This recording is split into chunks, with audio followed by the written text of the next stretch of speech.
ஒரு குட்டியோண்டு கல், சின்ன இவ்வளோச்சோடு கல் எடுத்துகிட்டு போய் ஒரு தண்ணியில் போட்டு பாருங்கள், உள்ளே போயிடுதா?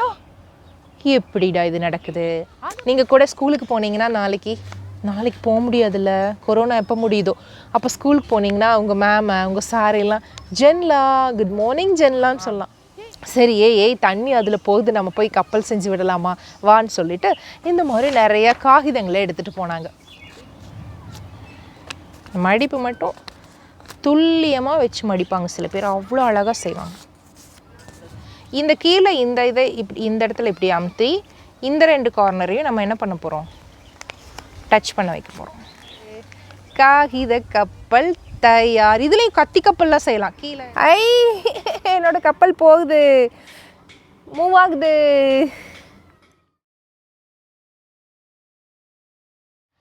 குழந்தைங்களே, வணியத்தின் அன்பான வணக்கம். இன்றைக்கி ஒரு சயின்ஸ் கதை பார்க்க போகிறோம். சயின்ஸ் கதை போரிங்காக இருக்குன்னு நினைக்கிறேங்க? இல்லையே, ரொம்ப ரொம்ப ரொம்ப ரொம்ப சுவாரஸ்யமான கதை. அதுக்கு முன்னாடி ஒரு கேள்வி கேட்குறேன். கப்பல் இருக்குல்ல, கப்பல் எவ்வளோ வெயிட்டாக இருக்கும்? ரொம்ப ரொம்ப ரொம்ப நம்ம வீட்டளவுக்கு அதை விட ரொம்ப ரொம்ப ரொம்ப வெயிட்டாக இருக்குல்ல கப்பல். எத்தனை 1000 பேர் போகிறாங்க, அதுக்கு எத்தனை உள்ள பொருட்கள் இருக்குது. ஆனால் ஏன் கப்பல் மிதக்குது? சரி, இதை யோசிச்சுட்டே இருங்க. ஒரு குட்டியோண்டு கல், சின்ன இவ்வளோச்சோடு கல் எடுத்துகிட்டு போய் ஒரு தண்ணியில் போட்டு பாருங்கள், உள்ளே போயிடுதா? எப்படிடா இது நடக்குது? அதை பற்றின ஒரு கதை தான் இது. சரியா? இந்த கதை சொல்லும் போதே நான் உங்களுக்கு அந்த நம்ம பேப்பரில் இது செய்வோம்ல, போட் கப்பல் செய்வோம்ல, காகித கப்பல், அதை செஞ்சுக்கிட்டே நான் உங்களுக்கு சொல்கிறேன். சரியா? நல்லா இருக்கும்னு நினைக்கிறேன், ஏன்னா அது சம்மந்தமான கதை அப்படிங்கிறதுனால. டென்ஜின் டாசி அப்படின்னு 2 இளம் குட்டியோண்டு துறவிகள், திபெத்திய துறவிகள் ஒரு மடாலயத்தில் இருந்தாங்க. குட்டியோண்டு துறவிகள், அதாவது திபெத்திய துறவிகள்னால் எப்படி இருப்பாங்கன்னா, சிவப்பு அங்கினா இப்படி சுற்றி இப்படி மாதிரி போட்டிருப்பாங்க, மொட்டை அடிச்சிருப்பாங்க. அவங்களுடைய இது எல்லாருமே மொட்டை அடிச்சிருப்பாங்க. திபெத்திய துறவிகள் அவங்க அந்த மடாலயத்தில் சில கல்வி முறைகள் எல்லாம் அவங்க பயில்வாங்க. நான் கூட பார்த்துருக்கேன். எங்கன்னா கர்நாடகாவில் ஒரு கோல்டன் டெம்பிள் அப்படிங்கிற ஒரு திபெத்திய அந்த கோவில் இருக்கும். அது கூட அந்த திபெத்தியன் குழந்தைங்கள்லாம் அங்கே படிச்சுட்ருக்குறாங்க. அவங்க இப்படி தான் சிவப்பு உடை அந்த இது போட்டுட்டு மொட்டை அடிச்சுட்டு அப்படியே ஒரே மாதிரி இருப்பாங்க. ஒரே மாதிரி பார்க்குறக்கே யார் எந்த குழந்தை அப்படின்னு தெரியாது, அந்த மாதிரி இருப்பாங்க. அந்த மாதிரி டென்ஜின் டோஷி 2 குழந்தைங்களும் ஒரு மடாலயத்தில் படிச்சுட்ருக்குறாங்க. அந்த இடம் இருக்குது இல்லையா, இவங்க படிச்சுட்டு இருக்கக்கூடிய அந்த இடம் ரொம்ப அழகான பச்சை பசேன்னு ஒரு சின்ன மலை மேலே இருக்கக்கூடிய ஒரு இடம். மழை பெஞ்சிருச்சு அப்படின்னா அந்த இடம் இன்னும் ரொம்ப ரொம்ப அழகாயிரும். அன்றைக்கி அப்படி தான் ஒரு 11 மணி வாக்கில் காலையில் ஜன்னல் வழியாக 2 பேரும் பார்த்துட்டு இருக்கும்போது நல்ல ஒரு மழை பெஞ்சிட்ருக்குது. பார்த்துக்கிட்டே நல்லா மழை பெஞ்சிட்டே பார்த்துக்கிட்டே இருக்கும் பொழுது மழை சட்டுன்னு நின்றுது. ஆனால் அந்த மழை பெஞ்ச மழை அந்த முன்னாடி சின்ன சின்ன வாய்க்கால் அப்படியே அதுவாக அப்படியே மழை தண்ணி இருக்குல்ல, அது அப்படியே வழிஞ்சு அப்படியே ஓடிட்டுருக்குது. டென்ஜினும் டோஷியும் என்ன பண்ணாங்க தெரியுமா? சரி ஏய் தண்ணி அதில் போகுது, நம்ம போய் கப்பல் செஞ்சு விடலாமா வான்னு சொல்லிட்டு இந்த மாதிரி நிறையா காகிதங்களை எடுத்துகிட்டு போனாங்க. இதை மாதிரி அப்புறம் வண்ணமாக காகிதங்கள்லாம் இருக்கு இல்லையா, அந்த மாதிரி காகிதங்களெல்லாம் எடுத்துகிட்டு போய் அந்த வாய்க்கால் பக்கத்தில் உட்காந்து மடித்து அழகாக கப்பல்கள் செஞ்சு விட ஆரம்பித்தாங்க. இப்போ நம்மளும் அந்த மாதிரி செய்வோமா? இப்போ எங்கிட்ட A4 ஷீட் தான் இருக்குது.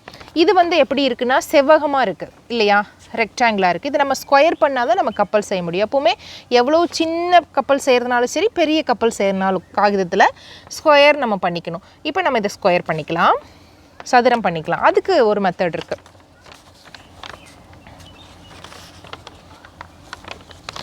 பேப்பரோட ஒரு முனையை எந்த இடத்துல கொண்டு போய் வச்சா இந்த ஸ்கொயர் கரெக்டான அந்த ஸ்கொயர் மாதிரி வருதோ, எது வரைக்கும் கொண்டு போய் வச்சா சமமாக வருதோ அந்த இடத்துல கொண்டு போய் வைக்கணும். இப்படி கொண்டு போய் வச்சா இந்த கோடு சரியாக வருது, அந்த இடத்துல நம்ம வச்சுக்கணும். சரியா?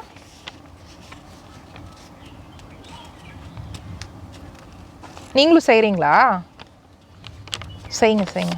நிறைய பேருக்கு தெரியும், தெரியாதவங்களும் செய்யலாம், தெரிஞ்சவங்களும் செய்யலாம். தெரியாதவங்க புதுசாக கற்றுக்கலாம், தெரிஞ்சவங்க ஏற்கனவே தெரிஞ்சதுனால. இந்த மடிப்புகள்லாம் இருக்குல்ல, இந்த மடிப்புகளெல்லாம் அந்த சரியாக மடித்தா தான் பர்ஃபெக்டான அந்த கப்பல் கிடைக்கும். நான் சரியாக பண்ணுவேனான்னு தெரியல, நீங்கள் எல்லாருமே சரியாக பண்ணுவீங்க எனக்கு தெரியும். என்னை விட, வணிகத்தை விட நீங்கள் ரொம்ப நல்லா பண்ணுவீங்க எல்லாருமே.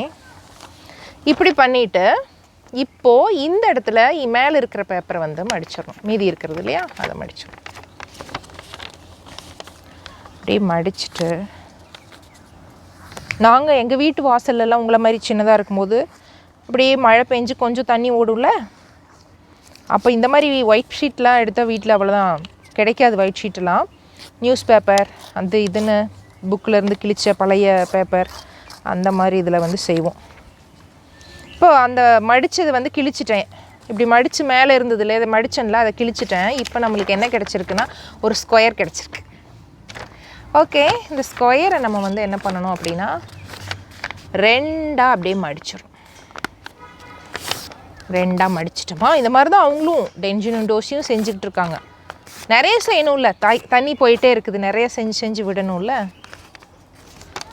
அப்புறம் மறுபடியும் ஒரு ஃபோல்டு, மறுபடியும் மடிக்கணும். இப்போ குட்டி ஸ்கொயர் ஆயிடுச்சா, அழகா கூடவே செய்கிறீங்களா? கலர் பேப்பரில் செஞ்சாலும் நல்லாயிருக்கும். மடிப்பு மட்டும் துல்லியமாக வச்சு மடிப்பாங்க சில பேர், அவ்வளோ அழகாக செய்வாங்க.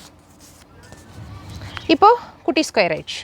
இப்போ 4 இருக்கா, 1 2 3 4 இருக்கா, இந்த இப்படி இருக்குல்ல ஓப்பனாக இருக்கிற பேப்பரில் 1 எடுத்து இன்னொரு கார்னரில் டச் பண்ண வைக்கணும். சரியா?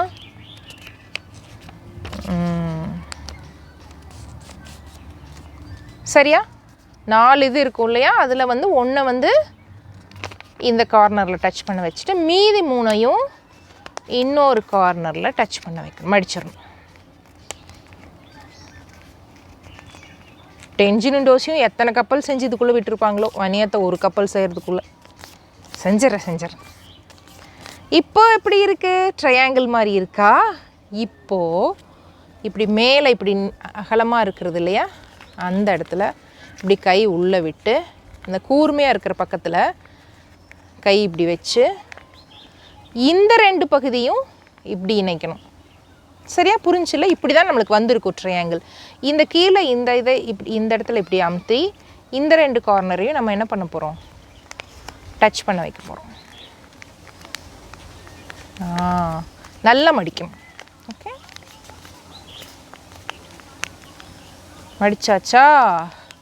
மடிச்சுட்டு பார்த்தா ஒரு சைடு வந்து ஒரு பேப்பர் இருக்கிற மாதிரி, இன்னொரு சைடு 3 பேப்பர் இருக்கிற மாதிரி மடித்தோம்ல, அது வரும். நடுவில் இப்படி உருவாகும் இல்லையா, இப்படி வந்திருக்கும். இதை நல்லா ஷேப் பண்ணணும். இந்த இடத்துல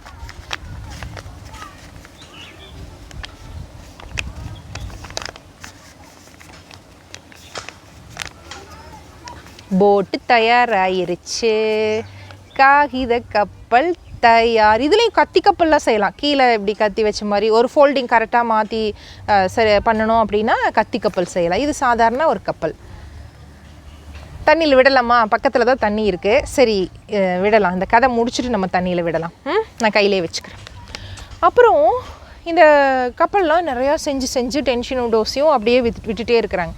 விட்டுட்டே இருக்கும்போது அவங்களுக்கு ஒரு கேள்வி வருது, ஏன் வந்து மிதக்குது, இந்த இதுவும் மிதக்குது, பெரிய கப்பலும் கடலில் ஏன் மிதக்குது? சரி, என்ன பண்ணுறது? திடீர்னு இந்த கேள்வி வந்தோடனே 2 பேருக்கும் பதில் தெரியல. சரி, யாரை கேட்கலான்னு வேகமாக மடாலயத்துக்குள்ளே ஓடுறாங்க.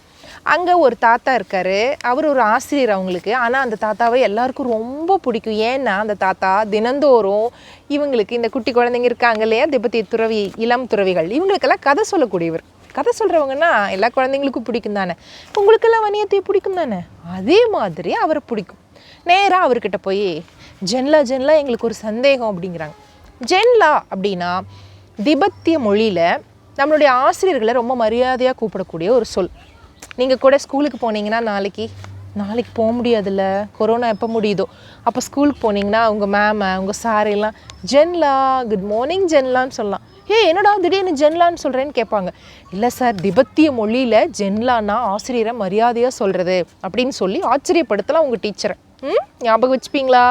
சரி, ஜென்லா எங்களுக்கு ஒரு சந்தேகம்னு இவங்க 2 பேர் கேட்டோன்னே அந்த தாத்தா என்னன்னு கேட்குறாரு.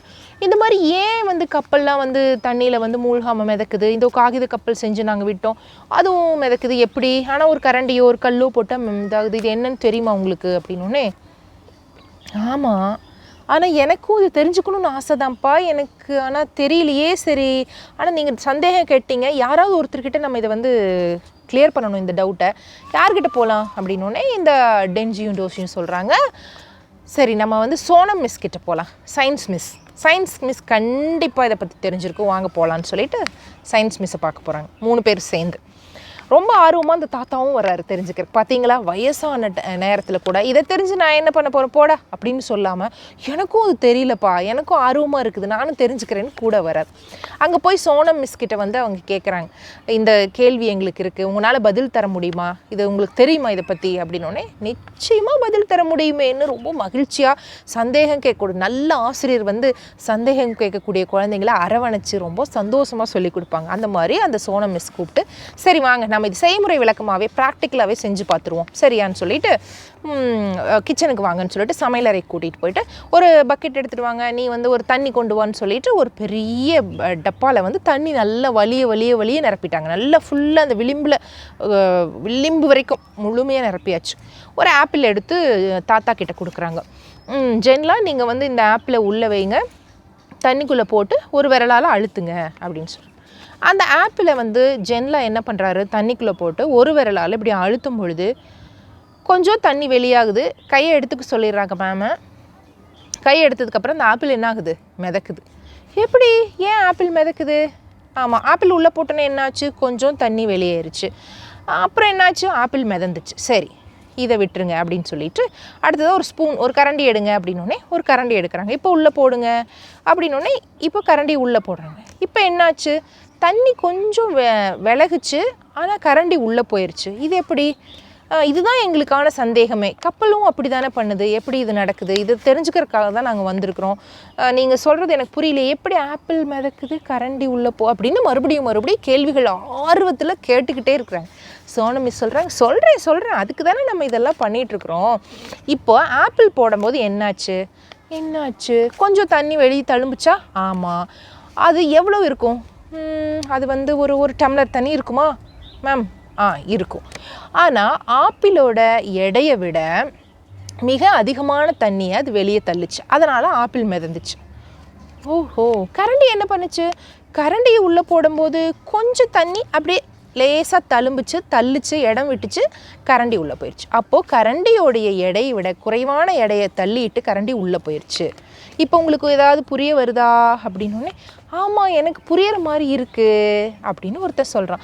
ஆமாம் எனக்கும் புரிகிற மாதிரி இருக்குது. அப்போது எந்த ஒரு பொருள் தன்னோட எடையை விட அதிகமான எடையை அந்த தண்ணிக்குள்ளே இடத்தை மாற்றிட்டு இடப்பெயர்வு செஞ்சுட்டு உள்ளே போகுதோ அது மிதக்குது. எது தன்னோட எடையை விட குறைந்த எடையை மட்டும் இடப்பெயர்வு செய்யுதோ அது வந்து உள்ளே மூழ்கிடுது. புரியுதா? இப்படி தான் கப்பல் வந்து அந்த கடல்லைங்கிறனால உங்களுக்கு தண்ணி வெளியில் ஏறுறதெல்லாம் தெரியாது. ஆனால் கப்பல் வந்து கடலில் போகும்பொழுது தன்னுடைய எடை தனக்குள்ளே எத்தனை பேர் வச்சுருக்கும், எத்தனை வெயிட் வச்சுருக்கும், அது எல்லாத்தை விட அதிகமான எடையை அது எந்த இடத்துல இறங்குதோ அங்கிருந்து அப்படியே தள்ளிடுது. கடலுங்கிறதுனால நம்மளுக்கு அது தெரியாது. அதனால தான் அது கப்பல் மிதக்குது அப்படின்னு சொல்கிறாங்க. ஆஹா, இந்த விஷயம் இவ்வளோ நாள் தெரியாமல் போச்சு, இதுதானா சரி அப்படின்னு எல்லாம் கேட்டுட்டு வந்துட்டாங்க. மறுபடியும் டென்ஜியும் டோஷியும் மறுபடியும் வாய்க்காலில் கப்பல் விட போகிறாங்க, காகித கப்பலை விட போகிறாங்க. விட போகும்போது ஆமாம், ஆனால் காகித கப்பல் தண்ணி ஒன்றும் வெளியேற்றின மாதிரி தள்ளுன மாதிரி தெரியலையே அப்படிங்கிறான் ஒருத்தன். அதுக்கு இன்னொருத்தன் சொல்கிறான், இங்கே பாரு நல்லா கவனி, தண்ணியை வந்து இடப்பெயர்வு தான் செய்யுது, இப்போ வழிவிடுது. இப்போ நீ இதை போட்டோன்னே இது போய் பட்டு இதனோட எடையை விட அதிகமான தண்ணியை வந்து இது தள்ளி விடுது, அதனால் இது வந்து மிதந்து போகுது, நல்லா கவனிச்சு பாரு, சொன்னதை புரிஞ்சுக்கோ அப்படின்னு சொன்னோன்னே அவன் விட்டு பார்த்துட்டு ஆமாம் எனக்கு இப்போ புரியுது அப்படின்னு சொல்கிறாங்க. அது போக சில விளக்கங்களும் இந்த புத்தகங்களை கொடுத்துட்டாங்க. நான் படித்த இந்த கதையில் என்னென்னா, ஒரு ஃபுட்பால் எடுத்துகிட்டு அந்த ஃபுட்பாலை வந்துட்டு மரத்துக்கடியில் இருக்கும், இப்படி தூக்கி வீசினா என்னாகும், மேலே கீழே வரும். ஏன் கீழே வந்து விழுகுது? புவியீர்ப்பு விசைன்னு சொல்லுவோம். அதே ஒரு பாலை ஒரு பக்கெட் தண்ணியில் மேலே வச்சு அழுத்துனா புவியீர்ப்பு விசை தானே, இப்படி மேலேருந்து போடுறோன்னு வைங்க பக்கெட்டில், ஏன் அது தண்ணி தாண்டி கீழே போக மாட்டேங்குது? அங்கே ஏன் புவியீர்ப்பு விசை இல்லை அப்படின்னா, அதை விட அந்த இடத்துல தண்ணியில் புவியீர்ப்பு விசையை விட மிதப்பாற்றல் விசை அப்படிங்கிற ஒரு விசை அதிகமாக இருக்கும். இங்கே புவி ஈர்க்குது, இங்கே மிதப்பாற்றல் விசை இது வந்து தள்ளுது. இதை விட வந்து இது ரொம்ப பவர்ஃபுல்லாக இருக்கிறனால அந்த ஃபுட்பால் வந்து ஃப்ளோட் ஆகுது, மிதக்குது. அப்படின்னு சொல்லி விளக்கம் கொடுத்துருக்குறாங்க. இது எல்லாத்தையும் செஞ்சு பார்க்குறீங்களா நீங்கள்? உங்களுக்கு இந்த கதையில் நிறைய விஷயம் புரிஞ்சிருக்குன்னு நினைக்கிறேன். நானும் கூட நிறைய நாள் யோசிச்சுருக்கேன், ஏன் வந்து கப்பல் வந்து மிதக்குது அப்படி இப்படின்னு, அது உப்பு தண்ணி அதனால் மிதக்குது அப்படின்னுலாம் யோசிச்சுருக்கேன். இந்த விளக்கம் எனக்கு வந்து புரிஞ்ச மாதிரி இருந்துச்சு, உங்களுக்கும் புரிஞ்சிருக்குன்னு நினைக்கிறேன். கதை எப்படி இருந்துச்சு? இப்போ நம்ம தண்ணியில் விடலாமா? இதை மிதக்குதான்னு பார்ப்போமா? சரியா, வாங்க விடலாமா? ஒரே ஒரு கப்பல் தான் எங்கிட்ட இருக்குது, விடட்டுமா? நீங்களும் செஞ்சிட்டிங்களா? நீங்களும் தண்ணி உங்கள் வீட்டில் இருக்கிற தண்ணியில் விட போகிறீங்க தானே? நான் விடுறேன், மிதக்குதான்னு பார்க்கலாம். அச்சிச்சோ, சாஞ்சிருச்சு என்னோடது. ஆனால் மூழ்காது. ஒரு நிமிஷம், மிதக்குதா? ஐ, என்னோட கப்பல் போகுது, மூவ் ஆகுது. இன்னும் நிறைய கதைகளோட உங்களை மறுபடியும் சந்திக்கிறேன். வணியத்தின் வணக்கம்.